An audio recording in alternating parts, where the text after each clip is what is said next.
So apparently everybody wants another video, so here it is. We're going to do mortars the easy way. AI mortars the easy way, that is. Alright, so preferably you're going to want to put your artillery piece on flat ground, you know, because physics and stuff. We're going to open up his description. We're going to change his name to Arty1. And we're going to hit OK. Alright, now we need him to shoot at a thing. We're going to do this runway down here. We're going to put a marker. I think I want a dot. Yeah, no, that one. All right, that one. And then we're going to place this as barrage target. All right, then we're going to hit OK. Now, this script that I'm using is actually kind of cool because it allows you to adjust the spread. So if you want it to be an actual effective targeting, you can tighten up the spread radius. But if you want it to be more cinematic and just ambient, you can make it bigger. But right now we're going to set up the trigger that's going to activate it because we like to use triggers to activate things here. We're blue 4, so we're going to set activation to blue 4. We're going to move it closer because I don't want to walk a mile. Spinnies. All right. No, wrong thing.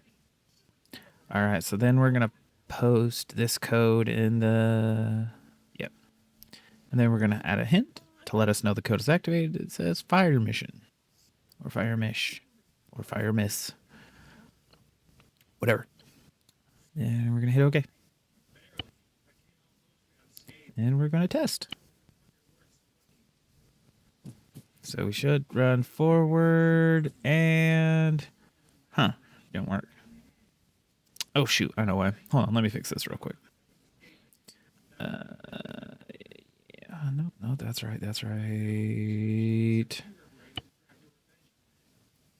Ah.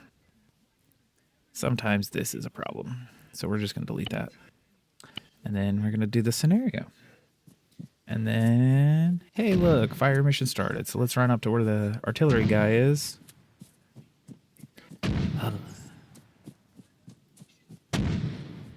Arma is basically slow, asthmatic jogging simulator. And as you can see, he's shooting.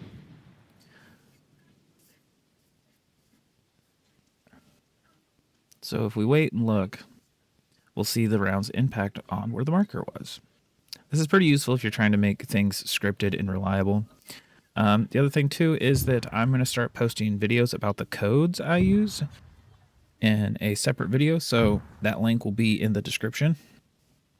So you guys can understand the code and how to use all that nerd shit to fine-tune these things. Anyways, if this helped, like, subscribe, or don't. I don't care. I'm just making fast tutorial videos, so I don't waste your time and you don't waste mine. All right, have a good one.